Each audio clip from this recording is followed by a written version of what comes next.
Olá, meus amigos, saudações, uma felicidade muito grande estar com vocês aqui novamente, dando continuidade ao nosso estudo da filosofia do período clássico. Já examinamos nos vídeos anteriores a filosofia, por assim dizer, desenvolvida pelos sofistas, e agora chegou o momento de examinar a filosofia de Sócrates. Nós vamos fazer isso basicamente em 2 vídeos. No vídeo de hoje nós vamos nos concentrar principalmente na famosa dialética de Sócrates.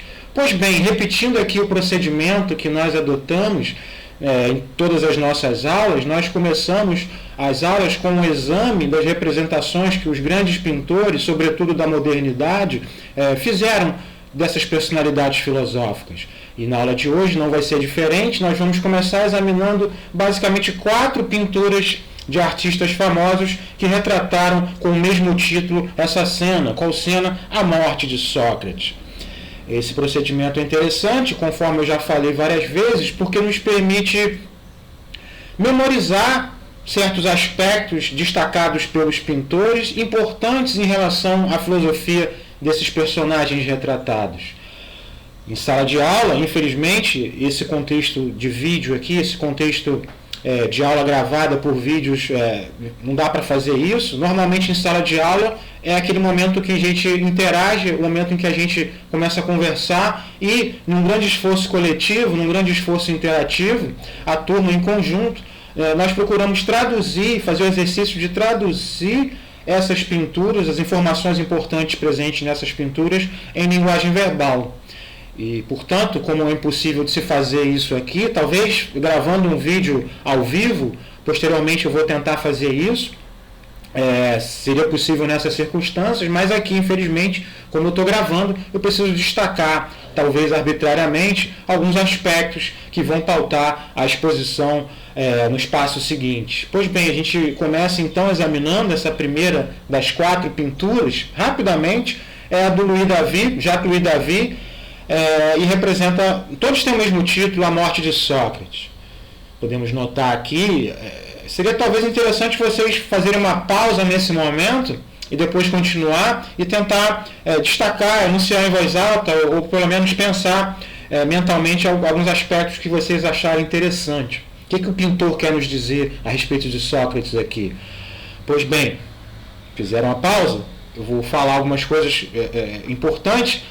A gente nota que Sócrates está provavelmente falando, Sócrates está discursando, Sócrates está aqui entre os seus discípulos, provavelmente.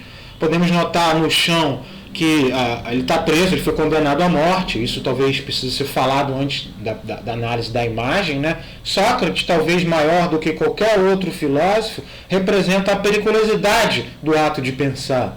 Pensar, sobretudo quando a gente leva em conta o tipo de pensamento empreendido pelos pré-socráticos, um tipo de pensamento que nós podemos associar talvez a certas áreas da ciência atual, talvez a física e a química, pensar sobre outros aspectos importantes, pensar sobre aspectos importantes da organização social, dos valores éticos que pautam a vida em sociedade e, sobretudo, enunciar a vera voz, enunciar para muitas pessoas, não é, o seu pensamento, e se esse pensamento contrariar de alguma maneira os costumes estabelecidos, as normas prescritas pela sociedade, ou até mesmo a vontade ou a vaidade de alguns poderosos, a filosofia pode ser muito perigosa. E Sócrates, portanto, foi condenado à morte, representa por isso, como eu falei, um dos maiores exemplos da periculosidade presente no ato de pensar. Pensar é perigoso, sobretudo quando você pensa em voz alta, e Sócrates, portanto, foi condenado à morte. Por enquanto, digamos apenas que essa condenação à morte se deve ao exercício de sua filosofia. Antes desse vídeo, eu tinha colocado lá no Classroom, para quem está fazendo o curso, quem está inscrito no curso, um link para o vídeo do Rossellini. E ali, naquele vídeo, naquele filme, ficam talvez um pouco mais claras as acusações que levaram Sócrates a ser condenado à morte, e principalmente a atitude de Sócrates no seu julgamento, que foi um fator decisivo para a sua condenação, atitude um tanto quanto agressiva e que entrou para a história e está registrada aí principalmente por Platão no seu texto Apologia de Sócrates, que vocês vão ler daqui a pouco. Pois bem, Sócrates representa a periculosidade presente no ato de pensar, e a gente observa ele aqui no dia de sua morte, no dia em que a pena foi executada. Notemos que, apesar dele estar condenado, ele está solto aqui no momento da morte, portanto ele poderia fugir, poderia ter fugido. Especula-se que seus discípulos elaboraram planos, fizeram ofertas de fuga, ele poderia optar pelo exílio. Não vamos entrar nesses detalhes para o vídeo não ficar longo. A gente observa aqui Sócrates dialogando, numa atitude serena, uma atitude muito diferente da atitude de quem vai morrer, e normalmente as pessoas ficam desesperadas diante da morte, a menos que você tenha certeza de que ali talvez não seja o fim. A gente vai voltar a isso. Sócrates é um dos que tem essa certeza. E a gente observa aqui ato importante, ele apontando com uma das mãos para o alto. Para onde? Para as esferas celestiais, para o mundo das ideias, que Platão depois vai desenvolver a partir do seu próprio pensamento, o pensamento do seu mestre Sócrates. E com a outra mão ele pega um veneno, ele pega um recipiente que contém cicuta, um veneno que ele tomou, foi condenado a tomar, e morre. Notemos o cálice. O cálice. A gente passa por uma outra representação, e aqui talvez já trate Sócrates mais fiel aos testemunhos de sua aparência. Sócrates, muita gente diz que ele não era muito bonito, e aqui a gente percebe um Sócrates talvez mais realista em relação a algumas descrições. Mas novamente a gente observa Sócrates aqui já agonizando, diferente da pintura anterior. Sócrates aqui já ingeriu o veneno. Com uma das mãos ele contém o ato de desespero de um seu discípulo, e com o outro ele toca o coração. A gente nota aqui uma figura, logo embaixo da janela, por onde entra uma luz, essa janela com grades, uma figura escrevendo um texto. Quem seria essa figura? Platão? Provavelmente não. Como se sabe, Platão estava doente, segundo o testemunho do texto, se eu não me engano, do Fédon, não da Apologia. Enfim, um desses dois textos, Platão afirma que ele mesmo não estava presente nessa ocasião porque estava doente. Enfim, mas a gente vê uma figura aqui novamente retratando, registrando as palavras, as últimas palavras do mestre. E, importante, eu destaco novamente aqui, justamente no centro do foco dessa luz, a luz que entra do exterior, a luz que vem do alto e entra por essa janela, incide justamente sobre o cálice que continha, portanto, o veneno que Sócrates acabou de ingerir. A gente examina essa outra representação. Deixa eu sair um pouco aqui da frente.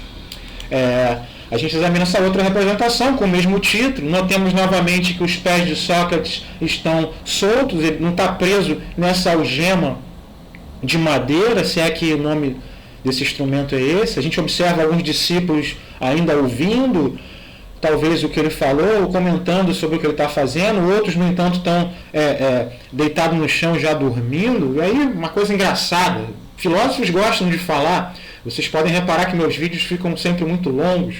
Se vocês me derem 3 horas, vocês sabem disso, quem for meu aluno, se vocês me derem 3 horas para falar, eu vou falar durante 3 horas. E é muito provável que Sócrates, em seu último momento, em suas últimas horas de vida, tenha aproveitado essas horas para fazer aquilo que ele mais gostava, aquilo que ele fez a vida inteira, ou seja, filosofar. E provavelmente ele devia estar falando aqui 24 horas, e alguns não aguentaram, caíram no chão entediados com sono, e outros resistem ainda ouvindo o mestre em suas últimas palavras, em seus últimos momentos. Sócrates aqui ingerindo o veneno, e o que é importante aqui talvez é justamente a serenidade com a qual ele encara o momento da morte. Por fim, nessa última do Elisá, a morte de Sócrates, e aqui a gente nota uma associação óbvia.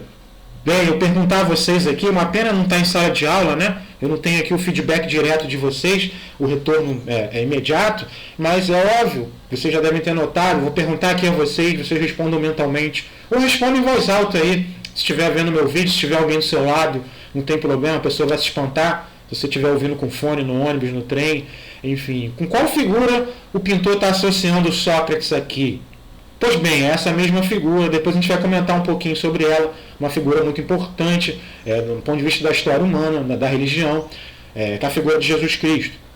Há algumas semelhanças, alguns aspectos, né, da vida dessas duas figuras. Bem, a gente observa aqui novamente, provavelmente ele já está morto, Sócrates aqui, alguém manifesta talvez um desespero, outros amparam, provavelmente ele já faleceu. Aqui a gente vê novamente alguma pessoa registrando as palavras do mestre, as palavras de Sócrates. Aqui no canto, novamente nessa mesinha, nessa cabeceira aqui, uma corrente que não está prendendo os pés de Sócrates. É como se Sócrates, desde o primeiro momento, estivesse livre fisicamente. E no canto aqui, novamente, o cálice. O cálice. Eu repito 2 vezes essa palavra porque ela é importante. Ela se revela uma espécie de constante em todas essas 4 representações que nós já examinamos. A simbologia do cálice é muito rica. O cálice funciona como um símbolo muito importante em diversas culturas diferentes, portanto, em diversas religiões diferentes. A gente não pode, infelizmente, no âmbito restrito de nossa aula, tecer comentários muito longos em relação a essa simbologia riquíssima do cálice. A gente pode dizer para os nossos propósitos atuais, basicamente, que o cálice entrelaça em sua simbologia de maneira paradoxal a vida e a morte. O cálice simboliza esse grande movimento da vida rumo à transcendência. É como se a base do cálice representasse o aspecto terreno, aquilo que nos liga à horizontalidade, o aspecto material da vida humana, da vida terrena. A haste simboliza justamente a ligação, simboliza justamente a transcendência para um outro domínio, e a parte maior, a parte que contém o receptáculo, esse vazio, é justamente a parte que recebe, por assim dizer, a vida eterna, é a parte que recebe a inteligência, a parte que recebe a alma, as energias espirituais. Aí vai depender de cada tradição específica, de cada religião específica. Portanto, em todos esses 4, nada, lembremos, nada do que um grande artista coloca em uma obra é ocioso. Todos os elementos de uma grande obra, e nós estamos falando aqui de grandes artistas, devem ser levados em consideração. Ele não desenhou nada ali à toa. Portanto, a figura do cálice, repetida em todos esses quadros, ela quer nos dizer alguma coisa muito importante. Devemos atentar para esse detalhe. E essa foi no cálice que Sócrates ingeriu a cicuta, esse veneno. E é justamente ingerindo esse veneno, enfim, que Sócrates pode se libertar. Sócrates talvez tenha sido um desses filósofos, portanto, esse comentário, esse destaque que eu estou dando à simbologia do cálice tem a função de enfatizar, sobretudo, que Sócrates foi talvez um dos principais filósofos da antiguidade grega que tenha tematizado, por assim dizer, que tenha afirmado talvez, aliás, nós vamos falar sobre isso, Sócrates não afirmou nada, não podemos defender, fazer nenhuma asserção forte sobre as afirmações de Sócrates. Isso envolve a questão socrática que eu vou comentar daqui a pouquinho. Mas, enfim, digamos que Sócrates tenha sido, segundo testemunhos, um dos primeiros a tematizar, um dos primeiros, talvez, a defender a imortalidade da alma. Talvez o primeiro a defender, certamente, que a essência do ser humano consiste em sua alma, e que também um desdobramento dessa posição que a própria alma é imortal. Bem, isso que eu quero destacar, ou colocando essa questão de forma mais branda, esse comentário sobre o cálice tem a função aqui de enfatizar, talvez, de maneira mais branda, colocando essa questão que Sócrates tenha sido o primeiro a tematizar a questão da alma humana, e essa alma provavelmente não era material, para colocar a mesma posição em termos mais brandos, por assim dizer. Pois bem, nós não vamos nessa aula examinar a fundo a questão da alma. Como eu falei, eu pretendo desdobrar essa aula, sobretudo se vocês quiserem, se vocês comentarem aí no vídeo, se vocês comentarem lá no Classroom que está uma porcaria, a gente passa adiante, a gente começa a estudar Platão num próximo encontro. Mas a minha ideia inicial é examinar, portanto, a questão da alma do ponto de vista socrático nos próximos vídeos, num próximo vídeo, e na aula de hoje se concentrar, por assim dizer, no método, no instrumento que conduziu Sócrates, por assim dizer, a descoberta da alma, e talvez a conclusão de que a alma fosse eterna. A gente vai, portanto, destacar na aula de hoje a dialética. Bem, as fontes são as mesmas, eu não vou comentar a respeito das fontes, só de novo vou repetir aqui o meu mantra. não basta só ler o vídeo. Se você pretende só assistir esse vídeo, para agora, assiste o outro. Há vídeos muito melhores do ponto de vista audiovisual, do ponto de vista da própria beleza dos professores, dos expositores, enfim. Mas o importante é que esse vídeo não funciona sem a leitura dos textos. Então, esses dois textos aí, o capítulo sobre Sócrates do Reale e o capítulo sobre Sócrates aqui do livro do Danilo Marcondes, ok? Então, é preciso ler esses dois textos.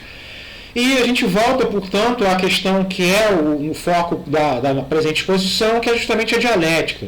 Sócrates, assim como os sofistas, assim como a tendência geral da filosofia nesse período clássico, como nós vimos, isso é um reflexo da disseminação da democracia direta, principalmente em Atenas. O interesse, portanto, nesse momento histórico volta-se para questões humanas, volta-se para o ser humano. E Sócrates, assim como os sofistas, se interessa sobretudo por essas questões. Como eu já falei anteriormente, os sofistas defendiam a ideia de relativismo, e nós também comentamos. Eu pedi que vocês fizessem um exercício de reflexão acerca do que aconteceria em nossa sociedade se o relativismo for generalizado, se cada pessoa achar que pode compreender, que pode interpretar os valores morais, as prescrições, as normas de nossa sociedade ao seu bel prazer.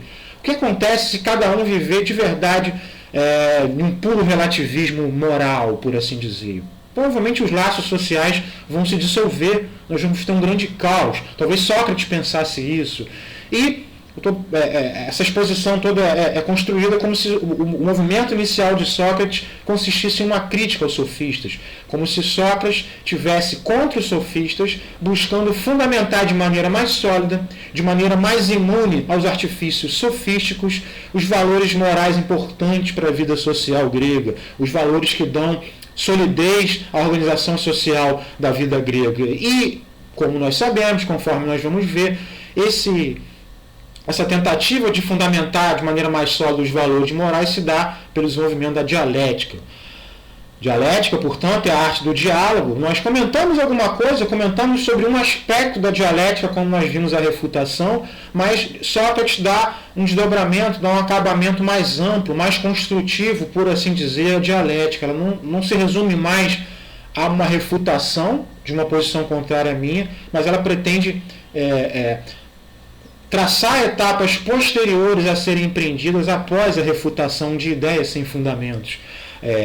Porém, o que Sócrates realiza com essa dialética é a descoberta da alma, a análise, portanto, da minha própria consciência, das minhas próprias incoerências, os desdobramentos, portanto, da dialética do ponto de vista da alma, a gente vai ver nos próximos vídeos, tá bom? Bem, isso eu preciso falar antes de continuar, isso de respeito à questão socrática. É difícil estudar Sócrates. Assim como Jesus, essa é uma semelhança importante, assim como Jesus não escreveu nada, e tudo que nós sabemos acerca dele advém por meio dos seus discípulos, pelo que seus discípulos escreveram, pelo que a tradição subsequente escreveu a partir de sua experiência religiosa. Sócrates, estamos aqui no outro campo, no campo da experiência filosófica. Sócrates, tudo que nós sabemos de Sócrates, na medida em que ele não escreveu nada, vem de outras fontes. Basicamente 4 fontes. Aristóteles é uma delas, mas não está presente aqui porque Aristóteles não foi contemporâneo, Aristóteles não conviveu com Sócrates.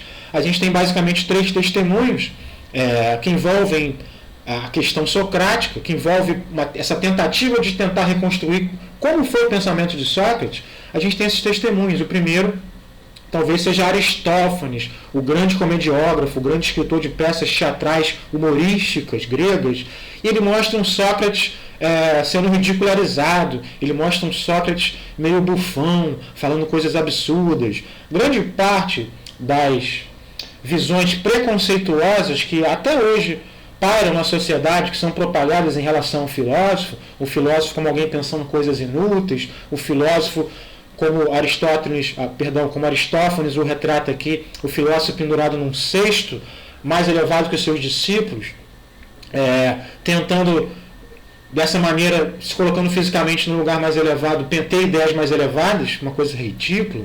Então, o Sócrates, que emerge dos textos de Aristófanes, das comédias de Aristófanes, é um Sócrates ridicularizado. A gente tem um outro, que foi o ouvinte de Sócrates, o Xenofonte.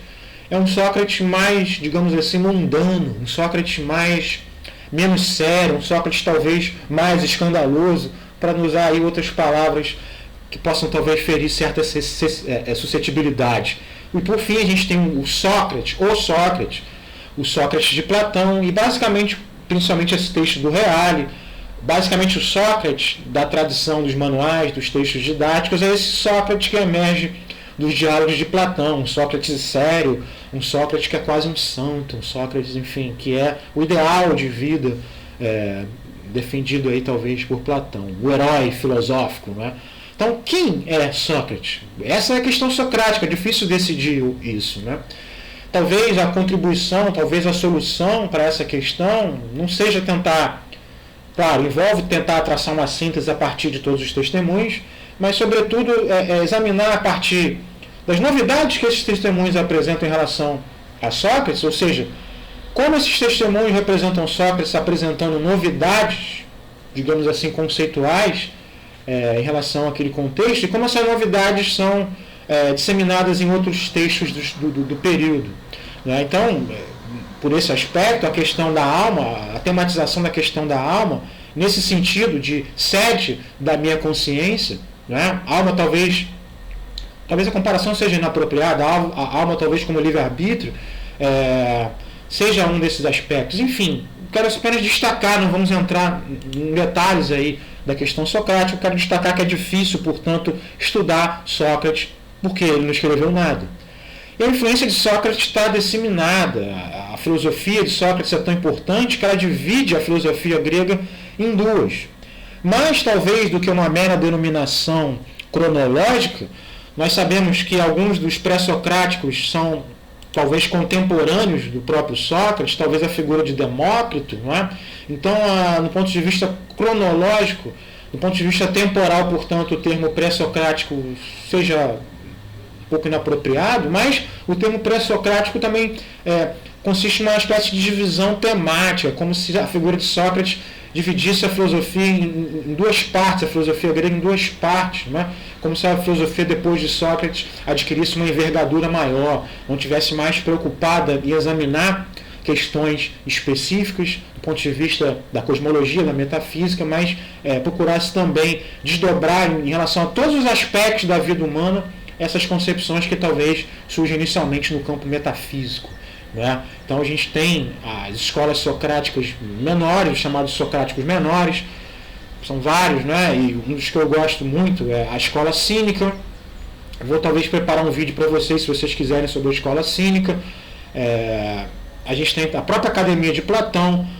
Então a figura de Sócrates influenciou diretamente aí 4 escolas denominadas socráticas menores, a própria filosofia de Platão e a sua academia, e indiretamente os estoicos, a filosofia dos epicuristas e o próprio Liceu, a própria filosofia aristotélica, indiretamente influenciada aí por Sócrates. A figura de Sócrates, portanto, é importantíssima. Bem, como surge a dialética? Como surge essa arte do diálogo? Bem, diz a lenda, ou melhor, diz Platão, no seu no seu texto Apologia de Sócrates, que um amigo de Sócrates se dirigiu até o oráculo de Delfos e perguntou ao oráculo quem era o homem mais inteligente da Grécia. E o oráculo, contrariando o costume que os oráculos tinham de responder sempre as coisas de modo mais enigmático possível, dessa vez o oráculo respondeu de modo mais direto. O oráculo respondeu: Sócrates. Sócrates é o homem mais inteligente da Grécia. E ao saber dessa notícia, dessa revelação divina, Sócrates discordou, obviamente, porque ele sabia de sua própria ignorância. Então, Sócrates, no entanto, não queria desrespeitar. Sócrates, obviamente, não poderia discordar de uma palavra divina. Ela deveria ser verdadeira, na medida em que ela é divina. Então, Sócrates procurou compreender. A princípio, ele procurou refutar. Ou seja, o próprio oráculo, a princípio, ele tentou testar, pôr à prova a afirmação segundo a qual ele era a pessoa mais sábia da Grécia. Ele procurou mostrar que essa tese é equivocada, interrogando diversas pessoas importantes no ponto de vista da sociedade grega. Figuras poderosas, os políticos, os sofistas, os artistas, as celebridades daquela época. E por mais que essas pessoas, e alguns profissionais também de áreas importantes, por mais que essas pessoas interrogadas por Sócrates revelassem saber algumas coisas, sobretudo coisas relativas à sua expertise, à sua área de atuação, elas, no entanto, infelizmente, tendiam a tecer comentários e ter muitas certezas sobre coisas que eles nunca tinham estudado, coisas que eles não sabiam, coisas em relação às quais eles eram, portanto, ignorantes. Então, foi nesse momento, talvez, que Sócrates percebeu o que o oráculo queria dizer. Ao contrário dessas outras pessoas, que sabiam algumas coisas, mas que eram arrogantes, eram descuidadas e tentavam falar e tinham certezas inabaláveis sobre coisas que elas não conheciam, Sócrates era diferente. Sócrates assumia a sua própria ignorância. Sócrates, segundo a anedota, muitos alunos falam, quando a gente começa a falar de Sócrates, aliás, até em Filosofia 1, pessoalmente na prova, alguns alunos costumam escrever essa frase que nós não sabemos se Sócrates afirmou, qual é a frase, vocês não podem responder, mas só sei que nada sei. Então Sócrates, ao contrário das outras pessoas, reconhecia a sua própria ignorância. E por isso o oráculo talvez tenha afirmado que ele era uma das pessoas mais inteligentes, mais sábias da Grécia. Ora, é óbvio que você interrogando as pessoas com a finalidade de mostrar que elas não sabiam tanto, isso gera problemas, isso gera inimizades. E, obviamente, isso conduziu, de certa maneira, essa postura de Sócrates, gerou problemas e levou Sócrates à sua condenação. Bem, como eu já falei, a finalidade, talvez, de Sócrates inicial não era propriamente humilhar as pessoas, não era propriamente mostrar que as pessoas não sabiam tanto. Talvez a finalidade da dialética seja um exame da minha própria consciência. Antes de fazer refutação, antes de tentar mostrar que outras pessoas não dominam tão bem alguns assuntos, que elas são arrogantes em relação a determinadas posições, que elas não podem defender solidamente, antes de tentar fazer isso, como talvez vários dos seus discípulos tenham feito e tenham denegrido a imagem de Sócrates, portanto, antes de fazer isso, talvez seja apropriado, Sócrates defendia, fazer isso com nós mesmos, examinar a nossa consciência dialeticamente. Então, nesse sentido, a dialética como uma análise dos meus próprios preconceitos, a dialética como uma análise da minha própria consciência, da minha própria pretensão de saber, quando Sócrates se coloca nessa posição, ele está dando um novo significado a um lema muito antigo dos templos gregos. Provavelmente estava ostentado, estava lá escrito no frontispício, na entrada, na fachada do oráculo de Delfos: conhece-te a ti mesmo. Do ponto de vista arcaico, a frase, do ponto de vista antes da filosofia, a frase, antes de Sócrates, a frase conhece-te a ti mesmo, quer dizer simplesmente, expressa simplesmente uma advertência.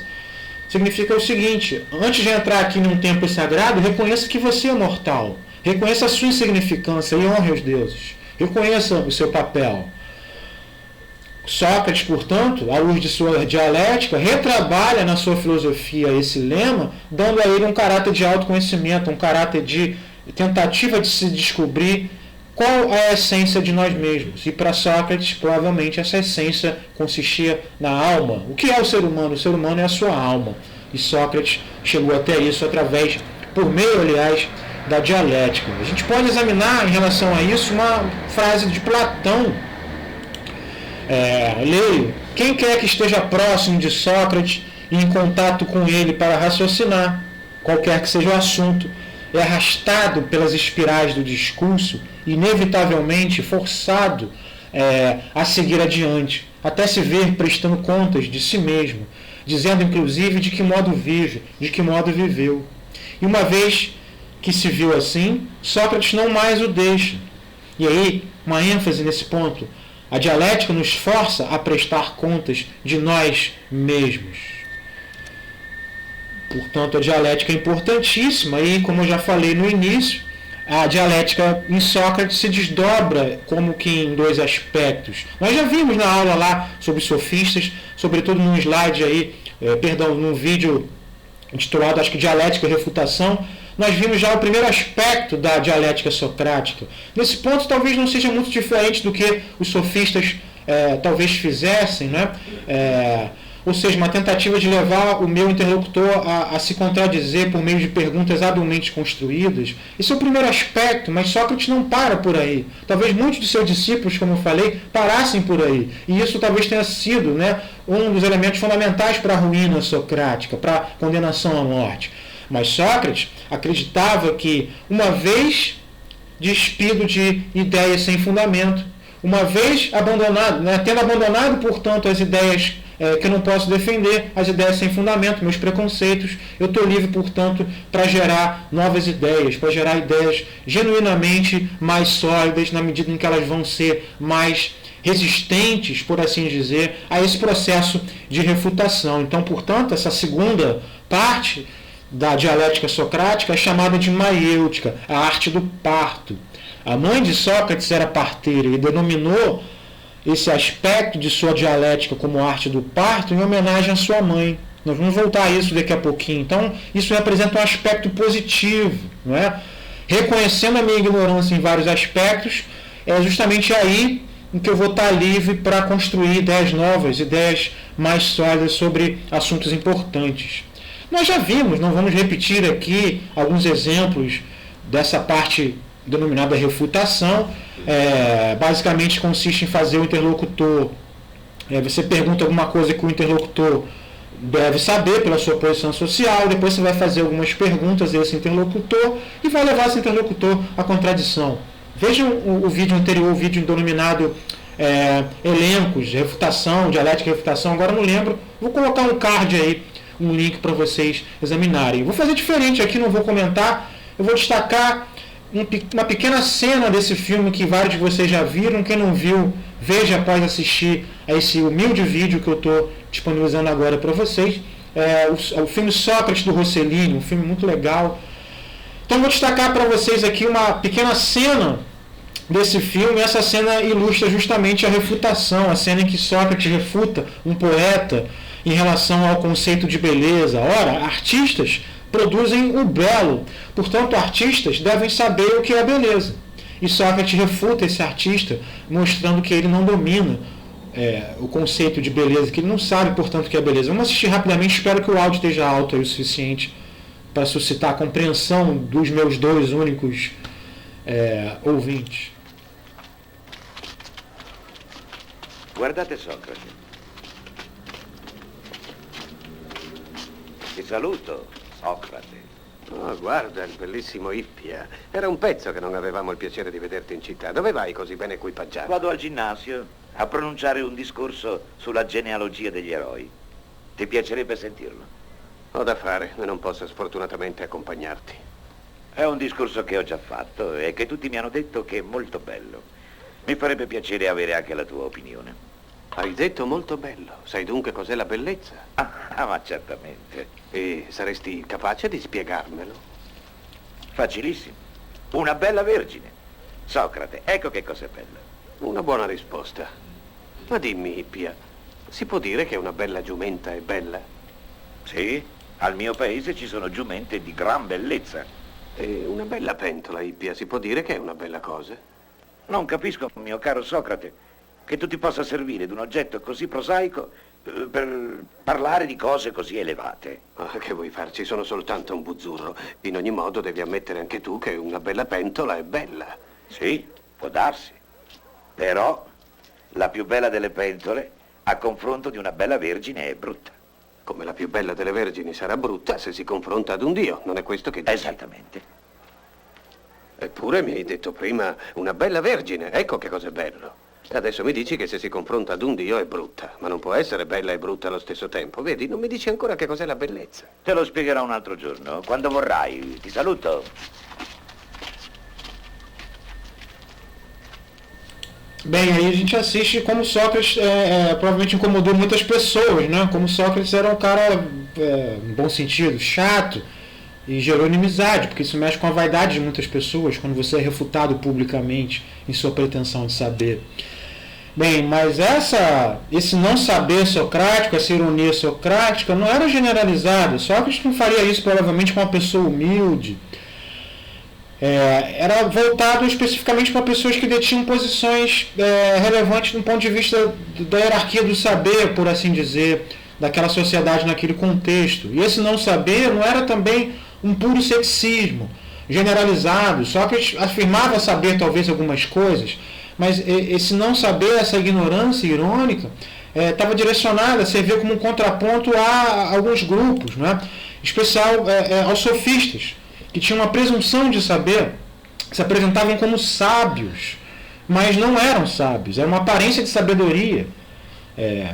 E também os naturalistas, que nós já estudamos em Filosofia 1, os pré-socráticos, que procuram explicar a origem de todas as coisas. Eles são contraditórios, cada um diz que o princípio, a arqué, é uma coisa, é a água, é o ar, é o fogo. E também os políticos, óbvio, até os tempos atuais, os políticos são muito inconsistentes.